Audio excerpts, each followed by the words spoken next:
ئێمە منداڵی ئەو ئافرەتانەین، کوڕ و کوڕەزا و کچ و کچەزای ئەوانەین کە کاتی ئاویان دەخواتەوە. خۆم بە چاوی خۆم بینیمە، زۆرێتان بینیتانە کاتێک کە پیاو دانیشت ئاوایانە کرد، ئاوەکەیانە خوارد، شەرمیانە کرد پیاو بیان بینێ ئاو دەخۆنەوە. 2005 بوو وابزانم، وەڵڵاو عەلەم. ڕۆژێ باوکم هات بۆ ماڵ بۆ لام، خوا لێی خۆش بێ، وتی ڕۆڵە حیا و شەرم نەماوە.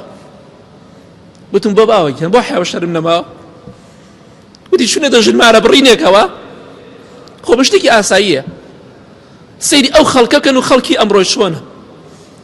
وەڵا ڕۆڵێکیان لە ژنمارە بڕینەکە 10-15 پیاو دانیشتە بووین، مامۆستا ئاینەکە بەو ئافرەتەی وت خوشکەکەم بەم پیاوە ڕازیت؟ وتی بەڵێ مامۆستا ڕازی. وتی شەرمی لە ئێمە نەگەی ڕازی؟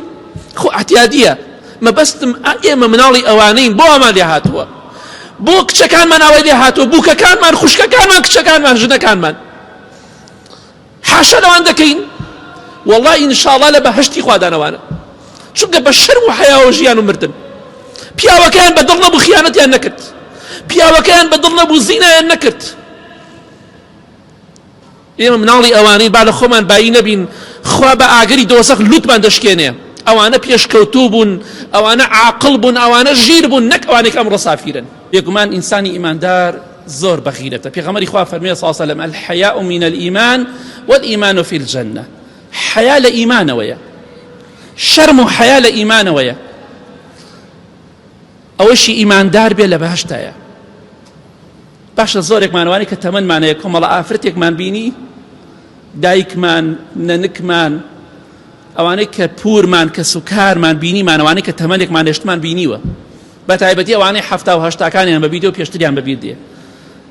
بیرتان نایە چەندەها کەسە بوو کاتێک کە میوانی هاتووە کچەکەی ژنەکەی چووە حەوشە بماڵێ یاخود پەچە بماڵێ شتێ بکە، وتێتی خوایە گیان جوانەگایە دەکەمە خێر، حیوانێک دەکەمە خێر، ئافرەتەکە دانەنەوێتەوە بە دانیشتنەوە گسک بدا. ئێمە مناڵی ئەوانەین، مناڵی ئەوانەی بۆ ئامان لێ هاتووە. جوانەگایکی کردووەتە خێر، بەس ئافرەتەکە بە چەمانەوە چۆنە چی بۆ ڕکوع تەشبیهات نەبێ، ئاوا گسک نەدا دانیشێ. کاتێک کە ئافرەتەکە دانیشتەوە جوانەگای کرێتە قوربانی و خێر، بەس لەبەرەوەی ئافرەتەکە. ئێمە منداڵی ئەوانین. ئینسانی ئیماندار خاوەن حیا و شەرمە. ئیمامی عوسمان ڕەزای خوای لێبێ شمشێری لێدرا، بریندار کرا، خێزانەکەی لە چکەکەی لەسەری لابرا، چونکە لێیاندا تەعزیبیاندا. لەو کاتا لە سەرەمەرگا بوو، هەموو گیانی خوێنی لێدێ. يعني أنا دوا كوتوب كخوادة فمي رضي الله عنهم ورضوا عن خوالوان رازية. أنا دوا كوتوبون يا أوروباي مجرم كامي أنا دوا كوتوبون كامي بيش كوتوبون اشتكرون وأشكرايا.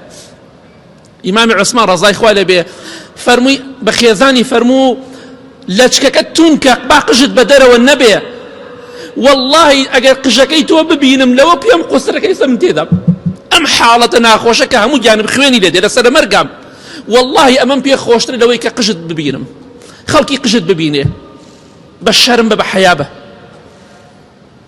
أو أنا بيه الشواو قدوي إيمن نك أوروبا وغرب